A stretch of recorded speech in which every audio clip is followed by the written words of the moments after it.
Well, thank you, Paige, and hello. This is another webinar created in response to the content requested by you, our audience.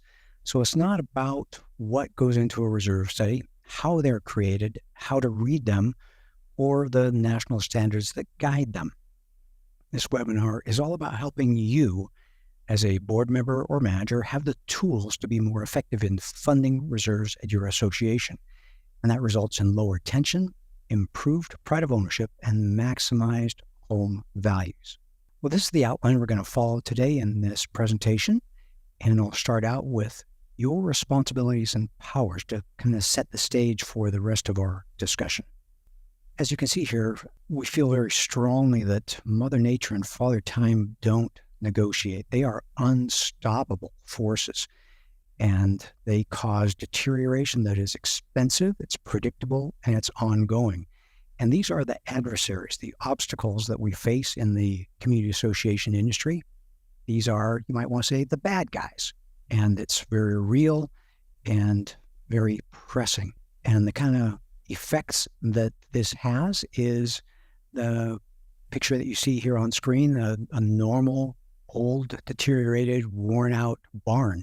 And this is what happens when Mother Nature and Father Time are not, when you don't put up a fight against Mother Nature and Father Time.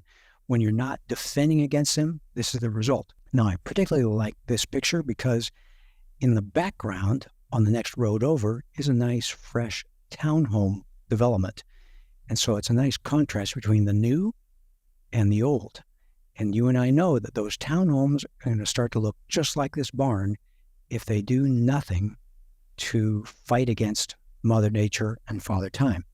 And there's other ways that you see this all around you. You may see buildings or homes like this in your neighborhood or a section of town, or it may be closer to you, parts of things. It may be parts of a grocery store or office building parking lot. It may be part of an association that you've gone to visit someone. Hopefully it's not a part of your association, but this is what happens to asphalt. And this is what happens to clubhouses when you don't care for them on an ongoing basis. And the forces of deterioration start to get their, I want to say, tentacles or fangs in your property. Or it can look like this. This is a little 2-story walk-up, and it had stairwells at either end of the association. One of those stairwells was to the point where it was cautioned off and was not able to be used. And you can see it just was left to deteriorate. The metal stairs are buckling. They've replaced 2 of the treads, and someone just said it's no longer something that you should be safely using. If you live right above this, you're going to have to walk to the other end of the building and use the other stairs. So this is part of life. We have to appreciate that deterioration is there, and we have to understand that these are significant enemies that we're fighting against. Now, we're talking about living in community. The old, your house is your home, was a long time ago. Most new homes in the United States are part of a community association. So we're talking about today in this audience, living in community. Some things belong to the association. Those are common areas, and some things belong to the individual owners. In a HOA or planned unit development, the common areas may be the roadway that goes through the association, and the individual owners may control their house on their lot. Now, at a condo or townhome, the common areas may be the roofing, the painting, the siding, the asphalt, parking, roadways, all those common-ish areas, and other things may belong to the owners, and that's specifically the separate space. That's the, once you walk into your front door, you get to pick the carpet, you get to pick the paint of your interior walls, those kinds of things. And there's that gray area where once you walk out your back sliding door and you're on a balcony, you've exited separate space, something that you own, and you've entered common area. Now, that's limited common area because it's limited in use to just one person, and that's you. But you have to have this idea of common space and separate space. And for the common areas, It's the board of directors. They're the ones responsible to take care of those common areas for the benefit of individual owners. If you're an individual owner, you don't get to do something on the common areas. And likewise, as the board of directors, they don't get to dictate what you do inside your space as long as it's not affecting anything written in the governing documents. You may have some restrictions on maybe your flooring, things like that, but basically you have control over your inside. Now, with this power comes a responsibility, and it's pretty clear in every set of governing documents that I've seen, and I was wondering how many I was going to have to look through to find a real clear example, and I literally picked up the last set of governing documents for the association I most recently was working on, and I found this very clear paragraph in their bylaws. Now, maybe in your CC&Rs, maybe in your bylaws, but you will see something like this that gives the board the power to and challenges them, gives them the responsibility to care for those common areas. Let me read you the highlighted section of this paragraph here. The budget shall contain, not should, not best chance should be, or if you can. It's the budget shall contain an estimate of the total amount which it considers necessary to pay the cost of utility services, management, maintenance, operation. These are all operational budget type things.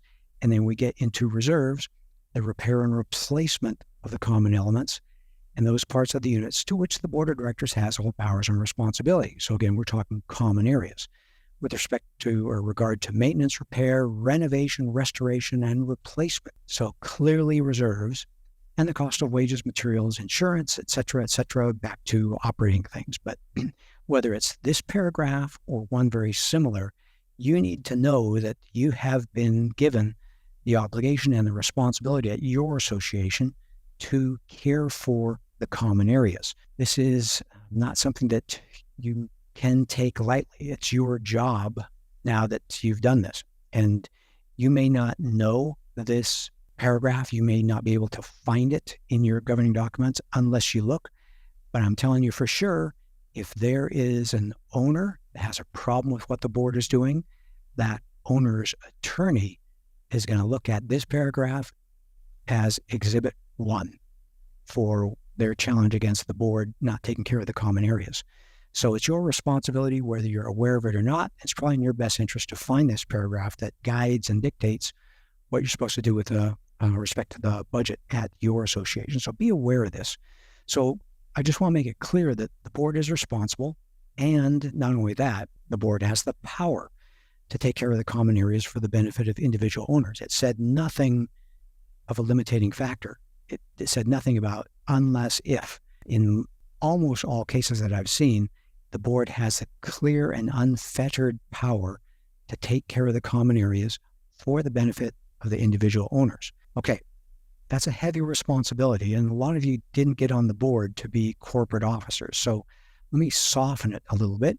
There's this concept called the business judgment rule, and I'm not making a legal argument here, but as I've had all this time in the industry, I know there's this concept called the business judgment rule, and I just want to share that with you, that when the board is operating based on these three principles, the law tends to look favorably on your actions.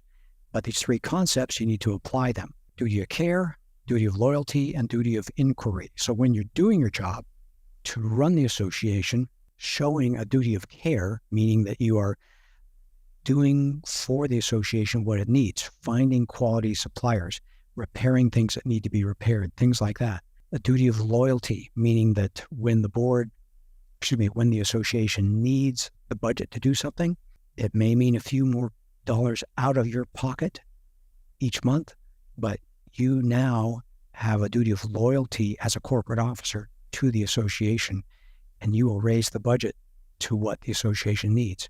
And a duty of inquiry. And this saves you because you as a board member or the manager supporting the board, you're likely not experts in everything that goes on at the association. So you have a duty to inquire. And that may be as simple as, do we spot treat for termites or do we tent the entire building? Talk to the termite company, the pest control company. Can we put in this very attractive flower at the entryway to the association. Well, talk to your landscaper and see if it will thrive there.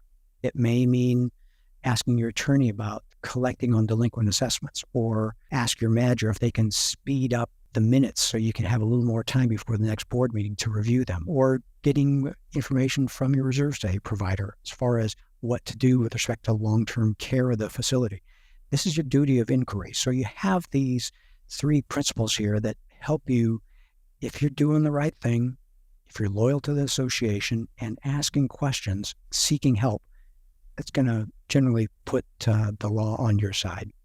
Now, remember that most of you, and I'm speaking to the 71% of you who are board members joining us today, the additional challenge that you probably didn't get on the board to be a corporate officer. I got on the board at my association because I was at a meeting. I think it was my first board meeting, and I was mortgaged up to my eyeballs.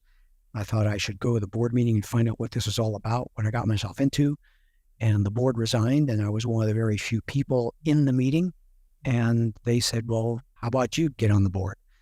And they asked me to be president, and that way the board resigned, and I was the new president. It was that simple. It was basically an emergency. Some of you may have become a board member due to an emergency at your association or an outside act.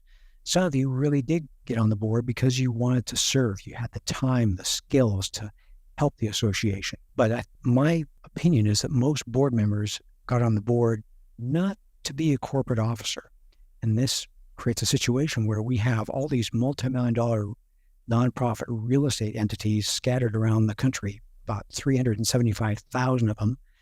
And most of them are run by an untrained volunteer board of directors who weren't there to be a corporate officer. And you ask, well, hey, volunteers who have not been well trained, what could possibly go wrong?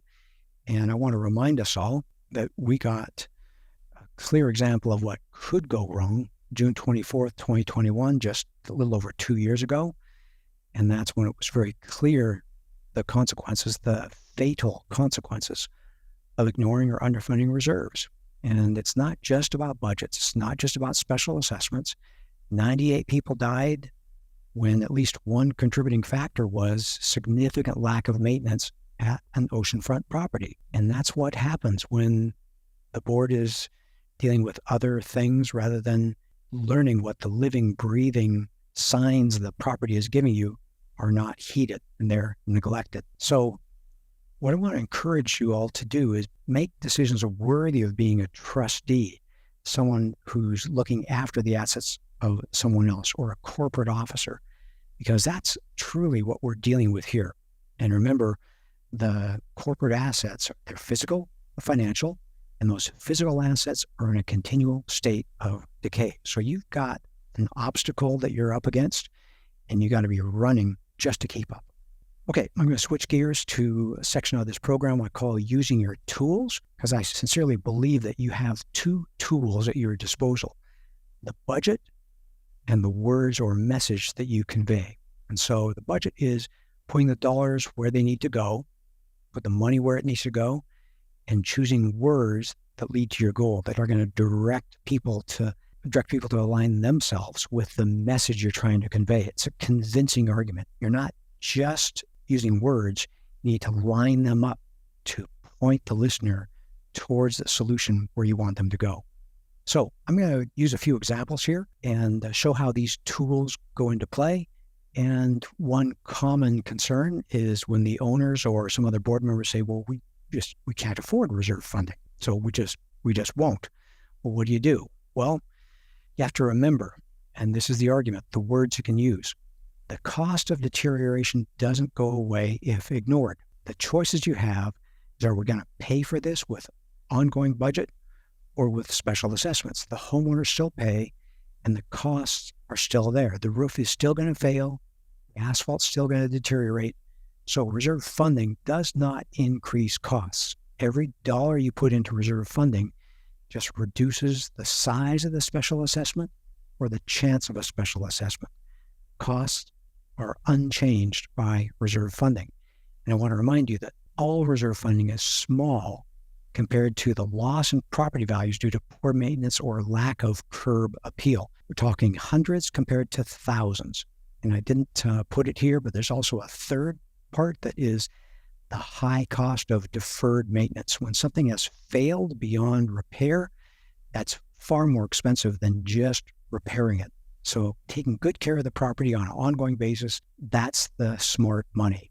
Okay, so understand that argument. And if maybe you're the person in the same kind of age bracket as me, who's been around a few decades, you may remember this famous Fram oil commercial where there is a mechanic looking right into the camera saying, well, you can pay me now or you can pay me later, making the very clear argument that your car is going to need an oil change.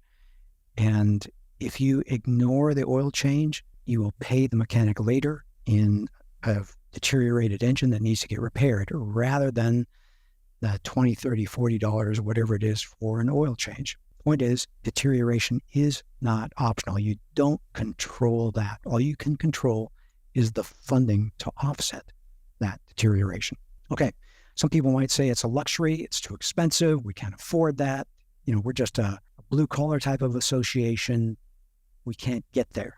And they have this idea that it is truly a luxury to be funding reserves, setting aside cash for the future, kind of benevolent or charity for the future. What do you say to that? Well, in my experience, my second year of being a board member, we passed a $500 per unit special assessment, and that bought us new doors, ironwork painting, and signage.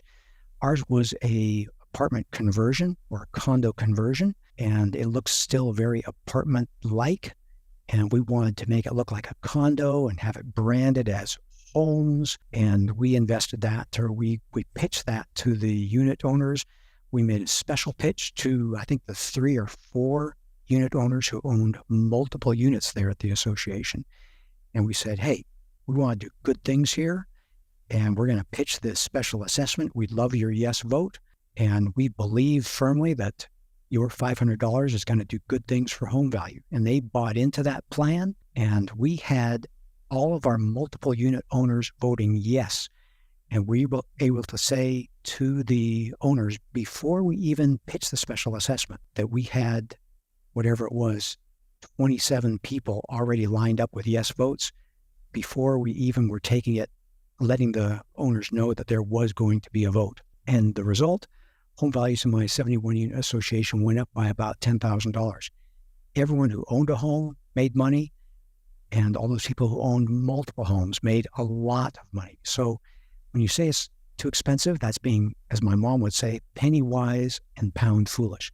Yes, it costs money, but we're talking about hundreds versus thousands. So put your money on the thousands. Next illustration is those who might say that, why should I contribute to reserves? I'm not going to be there. I know even buy green bananas. It's this whole idea that why should I put funds aside for someone else? And I want to make it very clear that your message is important here. No one is paying for the future. All we're doing here is offsetting ongoing deterioration. It's what you use up in terms of roofing, painting, asphalt, boiler, elevator, carpet while you live there. So all we're asking is for everyone just to pay their fair share over time, a little bit a month. It's as if the roof is sending a deterioration bill. And I want to give you another idea on this. Turn that message around. When I was in college, I was, as a freshman, responsible for the sodas in the refrigerator in the basement. That was my volunteer job. I bought racks of sodas, and then I regularly filled the fridge, and everyone was supposed to put a quarter into the box on the top of the fridge. And it was so frustrating because every month that I was there for the entire school year, had that job before I dumped it off onto someone else, never did the cash in that box even work out to an even increment of 25 cents. And regularly, it was always short. And what the deal was people were using things up and not paying for it. And that's unfair. And that's what we're talking about here. So turn that message around. It is unfair for someone to be using something up and not paying for it. Think about sodas. If you have sodas in the fridge, if you buy a 6-pack or a 12-pack, and you drink it and you're expecting people to be ready so that you can buy another 6 or 12 pack in the future, make sure that you're paying for it as you go when you have a lot of people involved. That's the right way to do it. So another aspect of this, I want to focus on, why should I contribute to reserves? So master your message here. It's reserve funding requirements. These are bills. Again, deterioration is unstoppable. It's a locomotive going downhill, picking up speed. It's a reserve funding requirement. They are not contributions. There's nothing optional about reserve funding. And make sure your message is offsetting ongoing deterioration, not for the future. You can wave your arms at something for the future. That's not my problem. Someone else can deal with that. But turn it on fairness, where all we're doing is offsetting ongoing deterioration a little bit at a time. Okay, we also get some pushback. I hear regularly from people, and we get questions after webinars saying, but it's not required in my state. And I am almost mystified as what to say about that. And my first reaction is, really, you only do what the law requires? Mother Nature and Father Time don't read the law in your state. They are literally every day tearing your association down, deteriorating your association, obvious deterioration. And you as a board member are commissioned with the responsibility to take care of that place. And so that is the very fundamental situation. Someone could sue you or challenge you for not doing what the governing documents of the association say. Now, I show this picture in the bottom right-hand corner of an elderly couple holding hands because that's an image my wife and I have, that when we're 80, we still want to be so much in love that we are holding each other's hands. Okay, that's not the law. That's just our vision for the future that we want to create. And that takes a lot of ongoing time and a lot of purposeful actions in all these years. And I want to inspire you to not just follow the law, but to think, what do I want for my association? Do I want my property values maximized? What do I need to do to move my association forward? And so along with that, take a critical walk around. Ask yourself, do you like what you see? Are we prepared for what's ahead? This is a simple thing. This is the water heater tank, or the hot water tank on the roof of an association. It serves silently every day. But you go out there and you look at it, you realize, holy moly, this is rusting out. If it's rusting on the outside, what do the internal components look like? I was trying to scroll there, what do the joints start to look like? And you realize we need to be doing things. We need to take care of this place, or it's on me. During my watch as a board member, I want good things to happen at this association. Another question, well, what if the homeowners don't approve it? It appears that, 18% of you joining us in this webinar today are in associations where the owners have final say over the budget. And I get that. It is the minority, but it is a reality out there. Not every board has the power to make things happen. So ask yourself, who is in charge? The board members are in charge of the association. So budget-wise, do what you can, year after year after year. There's got to be an ability for you to offset inflation, to increase the assessments at least some amount. Do that. Increase the assessments a little bit, as much as you can. Use all the power that you have, and then improve your messaging. Why are people pushing back? Well, you haven't made it clear that inflation is real, and they're just being asked to offset the ongoing deterioration, to pay their fair share of what they are using up. That's got to be a consistent message that you send to the owners who have that budget power. Let them know that it's just a little bit each year, and this little bit each year is going to prevent a special assessment downstream, over which it's going to have a lot of control on the home values at the association. And then another one, we don't know what to do. Well, I can help you with that, because remember that business judgment rule, it had that third duty, which was the duty of inquiry. That's ask the question, find out what you should do.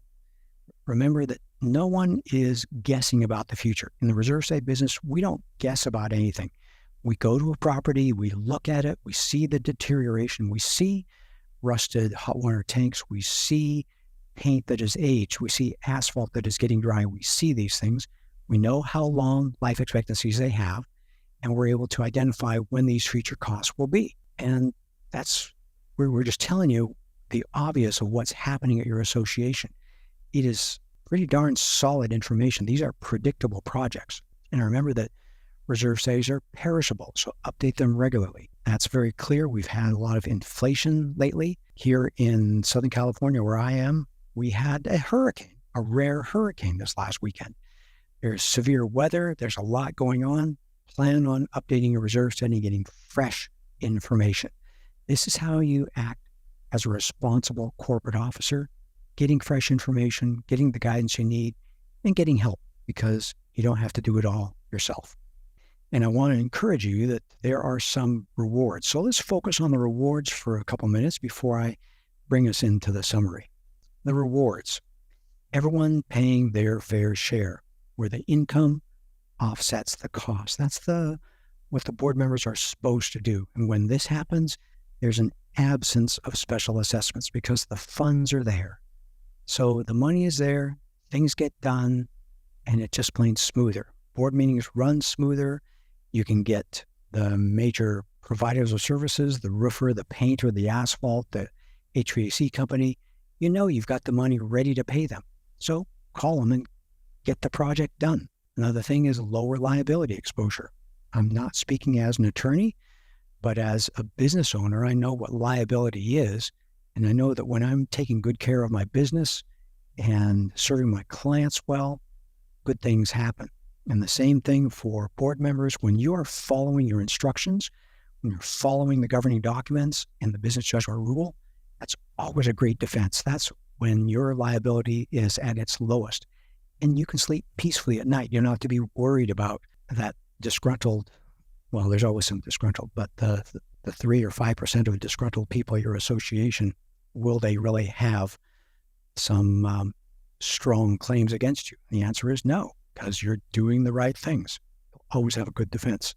And then some real strong leverage, higher property values. I alluded to this earlier, but bottom line is curb appeal is real. So turn those hundreds of dollars of reserve funding into thousands of dollars in home values. The chart I'm showing, we showed in previous webinars, where it's percent funded along the horizontal axis and dollars per square foot in home value on the vertical axis.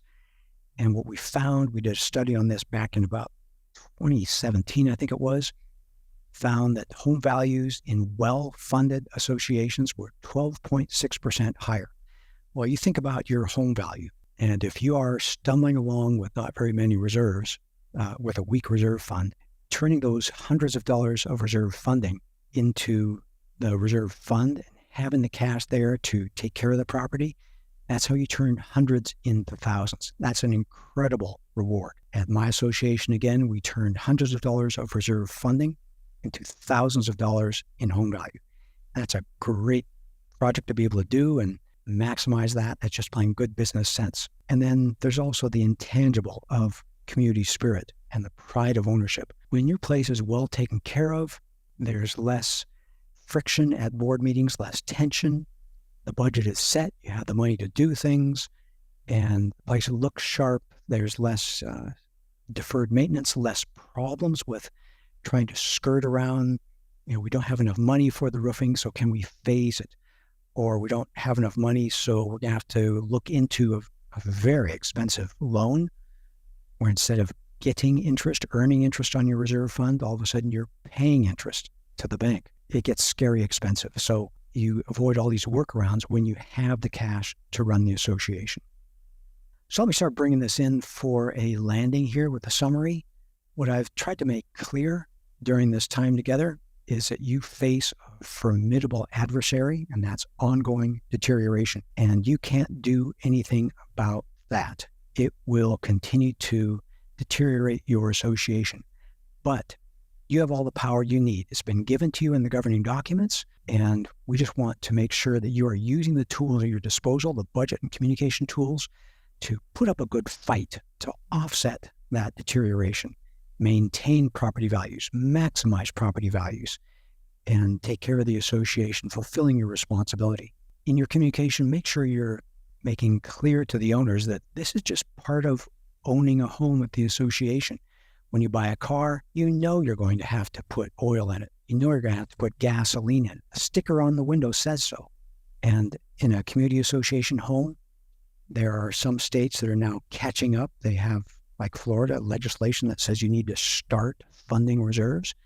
Well, yeah, deterioration is real. You need to be catching up on that very delinquent bill and getting going on that. So there's a very real cost of deterioration, and you need to communicate that cost on an ongoing basis to the owners so they get on board. Now, you may say that's crazy, that's hard to do, who can do that?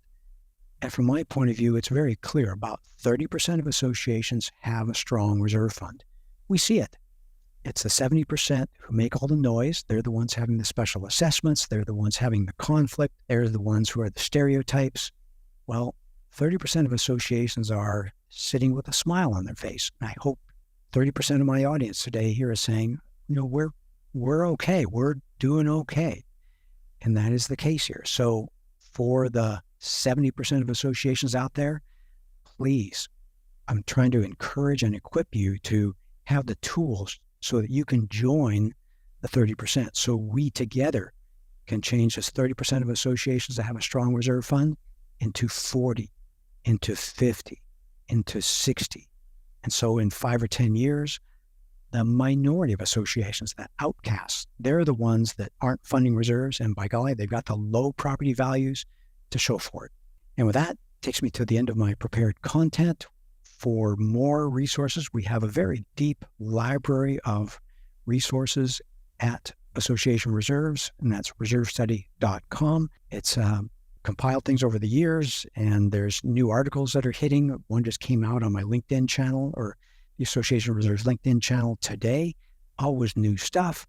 And if you are more video type, we take these webinar videos, we break them down into, as you can see here, small segments, and find some great content on an ongoing basis. So subscribe to our YouTube channel and give them a like and get fed with great information. And the additional kind of information we provide, we created a tool for your use back in 2020.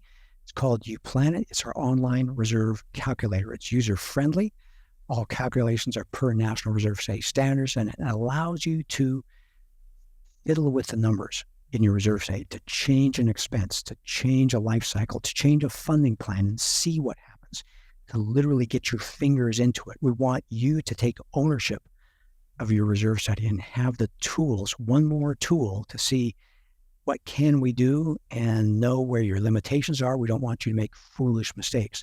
Now, the great thing is You Plan It is free with every completed Association Reserves report that we deliver for the remainder of that budget season.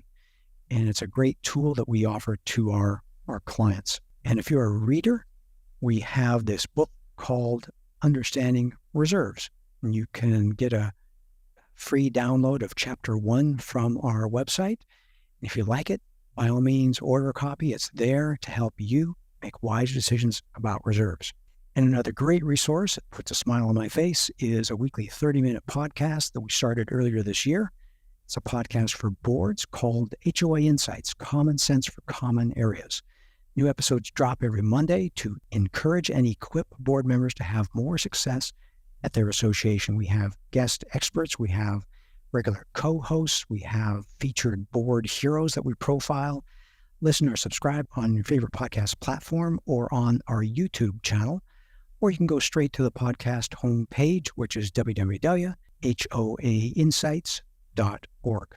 That's a fun thing, and it's a great little resource you can fit in while you're driving or sitting and relaxing. Great resource for you on a weekly basis. And with that, I'll turn the microphone over to Paige, who will coordinate our Q&A time together.